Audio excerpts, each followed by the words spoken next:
جملہ آپ کی سماعتوں کے حوالے کر رہا ہوں. اللہ کے کسی سے کوئی پڑوس نہیں ہے، اللہ کا کسی سے کوئی رشتہ نہیں ہے، نہ اللہ رشتہ داری رکھتا ہے کسی سے، نہ اللہ کسی سے پڑوس رکھتا ہے. یہ دو ایسے زنجیریں ہیں، یہ دو ایسی زنجیریں ہیں جن کی بنیاد پر بڑے بڑے اصول پامال ہوتے ہوئے دکھائی دیتے ہیں. ایک پڑوس کی بنیاد پر، ایک رشتہ داری کی بنیاد پر.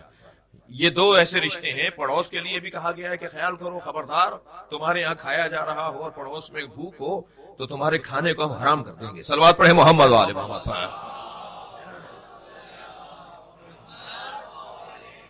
پڑوس کا بھی بہت زیادہ احترام ہے، پڑوس کا خیال ہے.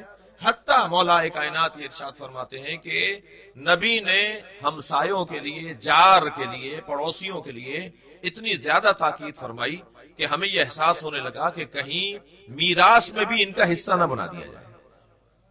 پیغمبر اکرم میراث میں بھی ان کا حصہ نہ رکھ دیں کہ اگر کوئی مرے تو پڑوسی کا بھی میراث میں حصہ ہے. اس حد تک پیغمبر نے پڑوسیوں کے خیال کا ہمیں حکم دیا. پڑوسی خود ایک پیر کی زنجیر ہے. توجہ چاہوں گا، پڑوسی کا خیال کرنا خود ایک پیر کی زنجیر ہے. کیا کریں گے؟ پڑوسی ہیں، ترجیح دینی پڑے گی، اولویت دینی پڑے گی. آپ زکوٰۃ فطرہ نکالتے ہیں، آپ زکوٰۃ نکالتے ہیں، آپ خمس نکالتے ہیں، آپ کار خیر کے اندر حصہ ڈالتے ہیں. کیا حکم ہے؟ شرعی حکم کیا ہے؟ شرعی حکم میں آداب میں یہی ہے کہ جو آپ کے قریب تر ہو اور ضرورت مند ہو اسے زیادہ دو، اسے پہلے دو. یہ پڑوس کیا ہے؟